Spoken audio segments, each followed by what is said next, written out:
United Nations, working hard for you and me, supporting communities and making a better place. United Nations.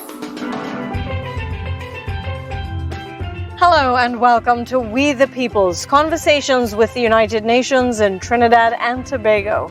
I'm Faine Richards. We have just 9 years to achieve all 17 Sustainable Development Goals. Gender equality, quality education, and reduce inequalities for people in poverty and persons with disabilities are just some of the goals that UN member states should make a reality by 2030. But there's one ambitious target which UN member states are trying to meet much earlier, by 2025. And that's an end to child labor, one aspect of Sustainable Development Goal number 8, decent work and economic growth. The pandemic has complicated this mission to end child labor. In May, TNT's Ministry of Education confirmed that an estimated 2,000 primary and secondary school students dropped out of school during the pandemic. What are those children doing now? Could some of them be working? And if they are, is that work considered child labor? The Deputy Permanent Secretary at the Ministry of Labour, Kevar Cummings-Williams, who chairs TNT's Child Labour Committee, helps us define what child labour is. Especially if the children are under the age of 16 years old. Given the conditions under which they are engaging in the trade, it is defined as child labor because it's defined as hazardous work for children. Children participate in labor as a chore. It's a chore. It builds discipline. It helps to build character in the child. It's not a problem. When it becomes a problem is when children are exposed to hazardous chemicals, hazardous working conditions. For example, the child who's standing by the traffic light, that is a hazardous condition because they can't be knocked down. The sun is very hot. They may be robbed or they could be trafficked. There are several hazardous conditions under which that particular instance could evolve. Not all work is child labor. Some work is good for chores and to build some character, as I said, but it needs to be safeguarded and needs to be managed. The International Labour Organization, or the ILO, is the UN agency that collaborates with governments and labour organizations to ensure there is decent work for all. The ILO has supported TNT's Ministry of Labour on the quest to end child labour by 2025. This partnership led to the formation of the National Child Labour Committee, which Deputy P.S. Williams now chairs, and the partnership helped train labour inspectors to respond to reports of child labour. The ministry is currently piecing together data to determine whether the pandemic has pushed more children in TNT into dangerous work.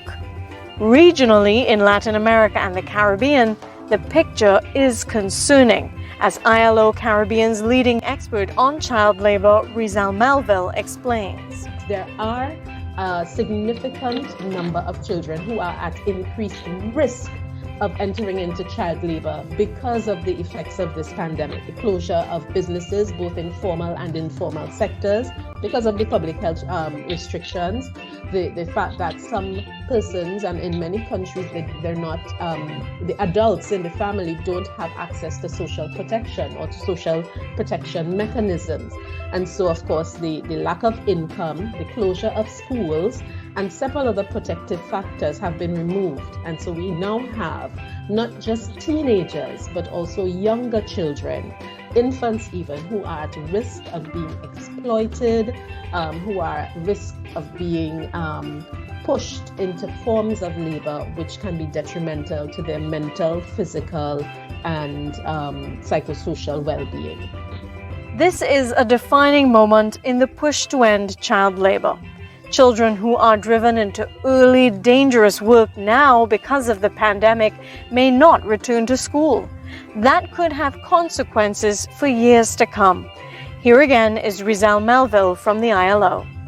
You also now, through those effects, have persons who enter into sometimes multi-generational cycles of poverty because they're not educated, they continue to be low paid or unskilled workers, and that stymies not just one generation but sometimes multiple generations. And then of course over the as time goes, it also affects the productivity of a country and the overall development.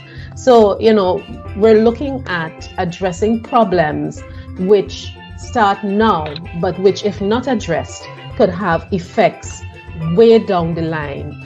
If you see children working in dangerous situations, help them by making a report. Call the Labour Inspectorate at 299-0300 and select option 3. You can also call the Counter-Trafficking Unit at 800-4288 or the Children's Authority at 996. To learn more about the ILO's efforts to end child labor, visit ILO.org.